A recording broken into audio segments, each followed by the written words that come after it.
Meanwhile, the House of Representatives says it will only consider the authentic report on the Electoral Act Amendment Bill when submitted by its committee. This assurance by the Speaker of the House, Femi Gbajabiamila, comes amid controversy on the alleged removal of the provision for electronic transmission of election results from the committee's report. Gbajabiamila says the lawmakers will vote on each clause of the committee's report when it is submitted. In the new electoral bill that we are doing, that have not been yet submitted to this honorable house, that we carefully amended section 50, subsection 2, that we cited a provision to prohibit INEC from transmitting election results electronically from the polling units. Because of the cacophony of voices, and because you have raised that matter of privilege, and I guess to allay fears, let me just say that I do not believe that there any such thing there's been any alteration. The committee's report, only the authentic committee's report will, as has always been, be tabled on the floor of the House. There, the Speaker of the House. We're now joined by the National Chairman, Interparty Advisory Council Nigeria, Leonard Nzenwa. Leonard, glad to have you join us in the studio. Let's start off immediately from where the Speaker stopped. He said it will consider the authentic bill. What does that signify to you? Well, the authentic bill or proposals made by Nigerians is the one every stakeholder submitted, and which both the National Assembly, both the House of Representatives as well as the Senate also worked on. Now, I understand that over the weekend the allegation came up. Now, for us now, we are comforted that the Speaker himself is saying it very clearly that it's an allegation, that it's in the realm of speculation. So the authentic is that which Nigeria has submitted, the proposals the stakeholders in Nigeria have submitted regarding the amendments of those provisions that affect how elections are conducted in this country. Anything that is outside that is considered to be unauthentic, and that's what Nigerians are asking. In the event that indeed speculations turn out to be confirmed at the end of the day, what do you think that would mean for Nigeria's democracy? I mean, if indeed e-voting and electronic transmission of results is not in that new bill, if financial independence of INEC is not in that bill, new timelines for submission of list of candidates, and of course expenses for presidential candidates, which we hear is gone up from 1 billion in the case of the presidency to 15 billion naira for campaign expenses. What then? Well, what I'll say is essentially we've got to look at it very closely. The key point we should understand is that at this moment, Nigerians stood on one particular ground. We've never seen a consensus arrived on a particular subject matter as the Electoral Act and the reform that will be done there. Now, when Nigerians of all spheres of life came together and made input into this, our expectation that every item that was put down must be reflected by Nigerians, but that's not what we're seeing now.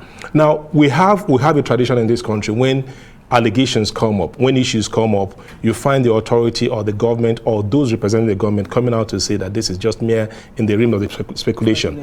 Now, it is left for Nigerians now to not get the pursue this and ensure that what the Speaker of the House is saying is truth, and at the end of the day, that particular offensive section 50 subsection 2 will never find its way. Let me also reiterate that INEC has done very well, because the experiment with transmission of electoral results during the Edo was fantastic, and that gives the credibility that we wanted.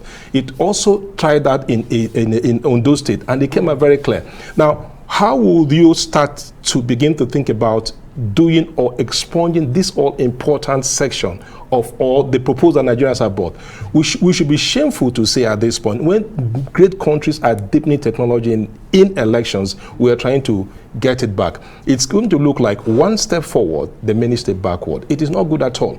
Now, this also brings us to one point. We have COD detectors Those are called as silly dictators in the National Assembly, who think it's what they say or what they think that will find space with Nigerians. What we are saying is, if this does not pan out the way it is at the end of the day, it's going to bring a showdown between not only the civil society organizations in this country, but also the political parties. The political parties are already meeting now and will take a firm position. We need not see a situation where one political party inspired National Assembly is dictating to Nigerians. This is a hallmark, this is a point we have reached now and has got to be solved. Nigerians want we want electronic voting as well as transmission of electoral results. Anything short of this is a coup against Nigerians. And anything short of it, so to speak, what action would civil society organizations like you take, or what actions would you take? Just add this to it. A group is talking about strategies, that will engender what it calls inclusiveness through electoral reforms.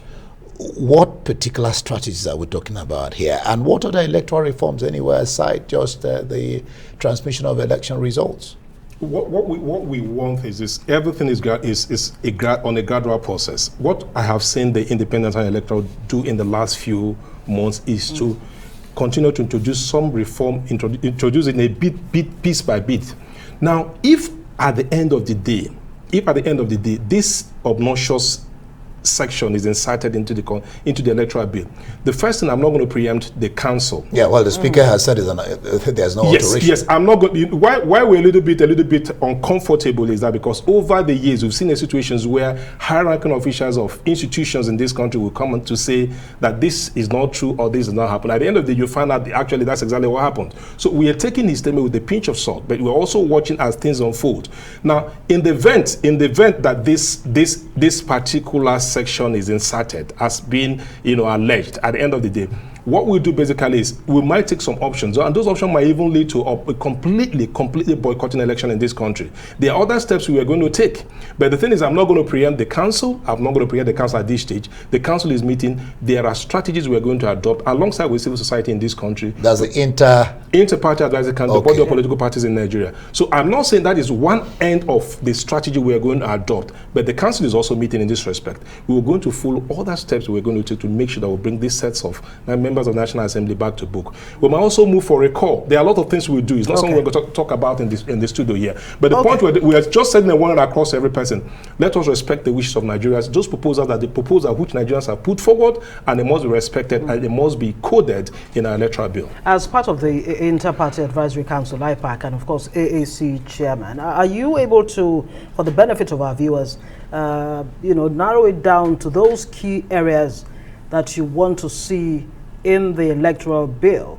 I recall that the president in 2018, in rejecting, that particular bill, said it was going to usurp the powers of the INEC, the constitutionally guaranteed powers of the INEC to determine, dates and, of course, to decide on election matters, including fixing dates and election order. What are these key points within this electoral bill that makes it so special? Now, some of the key points is basically what you've just seen: electronic voting as well as transmission of electoral results. Another key thing is also the financial autonomy of INEC itself, on one hand, and the other one is the latitude for INEC to operate seamlessly in a manner that will give confidence to Nigerians. For instance, now, INEC administratively has done a very fantastic job at trying to expand the access of voters or polling units. That is one key thing that has been done so far. Now, a situation where you had maybe in 2006, 2005, you have less than 100 million Nigerians having less than 120 polling units, and you come in the year 2020, you're projecting about 220-something million people, and you're still saying we're going to use the same 120,000 polling units. INEC has gone further to increase the number of polling units to as much as 176 or thereabout. Now, the point is this: these are the kind of reforms that we need that will give the voter experience to be more enjoyable, more healthy, more secure, and all that. So essentially, what this particular Electoral Act has done so far is that you have a greater degree of input from Nigerians, from all stakeholders. It wasn't like the one we had before where it was done in such a hurriedly manner, people had no input in that. The second thing also is that Mr. President had no other option than to sign this particular bill. Now, the situation that obtains before he came now is different because he was coming back as he was running again for a second tenure. Now, this time there's no second tenure for him, so the pressure will not be there. I'm not speaking on the president's side, but I think, you know, reasonably he should just sign off this particular thing so we can move forward. Okay. And the other third thing we need also know. Land on that quickly. Just land on that. Okay, 10 seconds. Now, the other thing we also need is we've got to create some level of confidence around our electoral systems. It's very important that if we don't create this credibility around the electoral systems, nothing will happen. And that's why. And that is why we say Nigerians.